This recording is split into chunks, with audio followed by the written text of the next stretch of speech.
ہمارے رب نے ہمارے وجود کو ڈیزائن کس طرح کیا ہے۔ ہم جب کھانے لگتے ہیں تو سب سے پہلے ہم اس کھانے کو دیکھتے ہیں، اس کے اوپر کوئی نجاست تو نہیں لگی، کوئی غلاظت تو نہیں لگی۔ پہلے آنکھ اس کو چیک کرتی ہے، اس کے بعد پھر ہاتھ سے ہم لقمہ توڑتے ہیں یا اس چیز کو اٹھاتے ہیں تو ہمارا ہاتھ دیکھتا ہے کہ اس کے اوپر کوئی ایسی سختی تو نہیں ہے کہ جو ہمارے لیے تکلیف کا سبب ہو۔ پھر مالک نے ہماری ناک کو ہمارے منہ کے قریب رکھا۔ ہماری آنکھیں دیکھتی ہیں، سونگھتی نہیں ہیں، ہمارا ہاتھ پکڑ کے محسوس کرتا ہے لیکن سونگھتا نہیں ہے۔ اب اس چیز کو ہم اپنے منہ کے قریب لانے لگے تو سب سے پہلے جو ہے وہ اس کو اس سینسر سے گزارا گیا کہ اس کے اندر کوئی معمولی سمیل بھی ہوئی تو یہیں سے چھوڑ دیں گے۔ لائے تھے ہم حلال رزق سے، لیکن پھر بھی ہم نے اس کو آنکھ سے چیک کیا، پھر ہاتھ نے چھوا، پھر سونگا۔ اس کے بعد پھر اب ہم زبان پہ رکھیں گے۔ اب ہمارے رب نے زبان کو 3 حصوں میں تقسیم کیا ہے۔ زبان کی جو نوک ہے اس کے اوپر نمکیات کو چکھنے کے ذائقے رکھے ہیں۔ زبان کا درمیانہ حصہ جو ہے یہ مٹھاس کا احساس کرتا ہے، اور حلق کے قریب جو حصہ ہے یہ کڑواہٹ کا احساس کرتا ہے۔ تو اب اس کو زبان پر رکھ کے چکھا کہ یہ بد ذائقہ تو نہیں ہے۔ اب زبان نے بھی کہہ دیا کہ اس کا ذائقہ بھی ٹھیک ہے۔ اب دانتوں کی چکی میں پیسا کہ اس کے اندر کوئی ایسی چیز تو نہیں ہے کہ جو تمہارے معدے پہ شاک ہو۔ پھر تمہارے حلق سے نیچے اترا۔ وہ رب نہیں چاہتا تمہارے حلق میں ایک لقمہ بھی ایسا جائے جس میں ذائقہ نہ ہو، جس کے اندر بدبو ہو، جس میں تعفن ہو، جس پر کوئی غلاظت ہو اور جو ناپسندیدہ ہو۔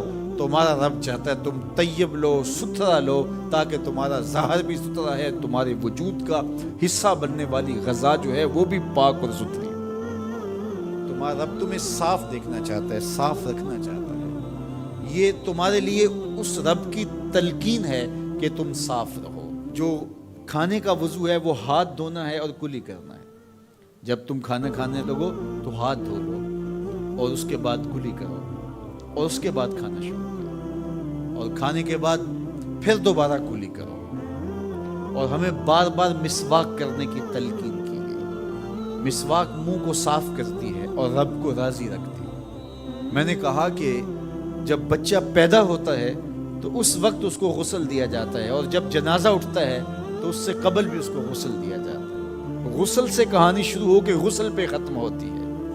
اور ادھر صفائی اور ستھرائی کی کہانی یہ ہے کہ جب تک بچہ اپنے دانت صاف کرنے کی اہلیت نہیں رکھتا اتنی دیر تک دانت ہی نہیں اگتے، اس لیے کہ اب یہ صاف نہیں کر پاتا۔ اور جب وہ صاف کر پائے گا تو پھر دانت اگنا شروع ہوں گے، اور پھر ان دانتوں کو ہر لحاظ سے صاف رکھے، ان کو ستھرا رکھے۔ میرے اور آپ کے آقا و مولا حضور ختم المرتبت صلی اللہ علیہ وآلہ وسلم کا جب آخری وقت آیا اور حضرت اسرائیل علیہ السلام قبض روح کے لیے اجازت طلب کر رہے تھے تو حضور نے فرمایا عائشہ مسواک دو، تو حضور کو مسواک دی گئی۔ نکاحت تھی، کمزوری تھی، اور مسواک سخت تھی، تو حضور نے ارشاد فرمایا عائشہ اس کو چبا کے دو۔ تو ام المومنین سید عائشہ رضی اللہ تعالیٰ عنہ فرماتی ہیں میں خوش قسمت ہوں کہ آخری لمحات میں میرا لعاب اور حضور کا لعاب مل گیا۔ انہوں نے چبا کے نرم کر کے حضور کو مسواک دی، اور حضور نے اس آخری وقت میں جب انتہائی نکاحت اور کمزوری تھی مسواک کی کہ میں اپنے رب کے حضور حاضر ہو رہا ہوں۔ تو ہمارے دین نے ہمیں یہ تلقین کی ہے کہ تم اپنے آپ کو بھی صاف رکھو، اپنے وجود کو بھی صاف رکھو، اپنے بالوں کو بھی صاف رکھو، اپنے لباس کو بھی ستھرا رکھو، لیکن پھر اس پہ اکتفا نہیں ہے۔ جہاں تم رہتے ہو اس جگہ کو بھی تم صاف رکھو، اپنے اطراف کے ماحول کو بھی صاف رکھو، اپنے گھر کو بھی